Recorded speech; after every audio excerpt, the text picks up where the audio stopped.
विधानसभा अध्यक्ष राहुल नार्वेकरांच्या अडचणी वाढण्याची शक्यता आहे। राहुल नार्वेकरांनी धमकावल्याचा आरोप हरिभाऊ राठोड यांनी केलेला आहे। हरिभाऊ राठोड यांची सुरक्षा व्यवस्था काढून टाकण्याचे निर्देश नार्वेकरांनी दिलेत। या घटनेचा व्हिडिओही समोर आलेला आहे। यावरून नव्या वादाला तोंड फुटलेले आहे।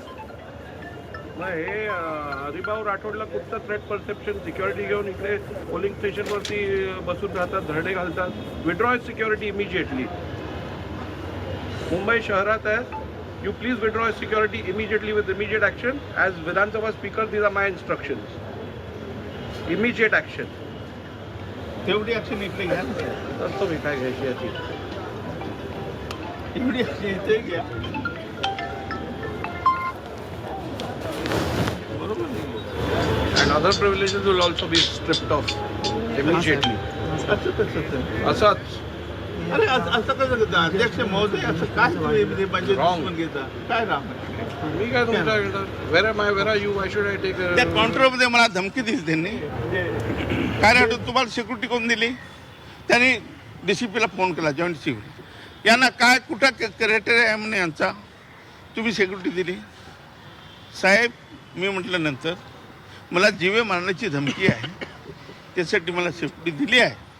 मला जर उद्या काही झालं तर हे सगळं TV मध्ये रेकॉर्ड, ते कॅमेरामध्ये रेकॉर्ड आहे, ते बोलले. ते म्हटलं बघा तुम्ही अध्यक्ष तुम्हाला सोबत नाही आहे, तुम्ही संविधानिक पदावर आहात, तुम्ही ते त्या कार्यकर्त्यासारखे फिरून राहिले, आत बाहेर जाताय, काय चाललंय तुमचं? म्हटलं साहेब तुम्हाला सोबत नाही आहे, तुमचे सगळे प्रिव्हिलेज मी काढून घेईल, तुम्हाला माहीत आहे ना?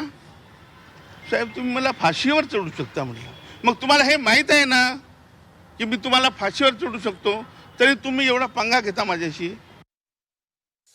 दमदाटी कशाला म्हणतात ह्याची व्याख्या आता प्रत्येकाने स्वतःहून ठरवायला पाहिजे.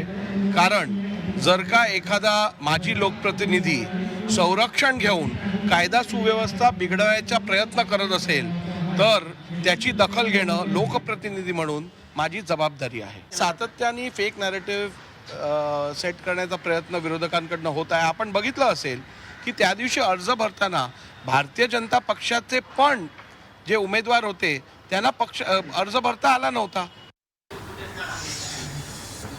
CCTV फुटेज गायब कसं होतं? विधानसभा अध्यक्षांचं कसं होतं? भूषण गगराणी हे पालिकेचे आयुक्त आहेत, तेही या कट कारस्थानामध्ये सामील झाले आहेत का?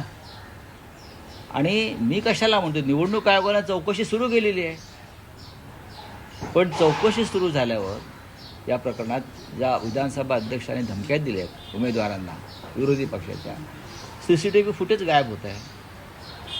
ही यंत्रणा यांची. महापालिका आयुक्तांनी याचं उत्तर दिलं पाहिजे आणि ते जे आरोप आहेत त्या विभागाचे त्यांची चौकशी व्हायला पाहिजे.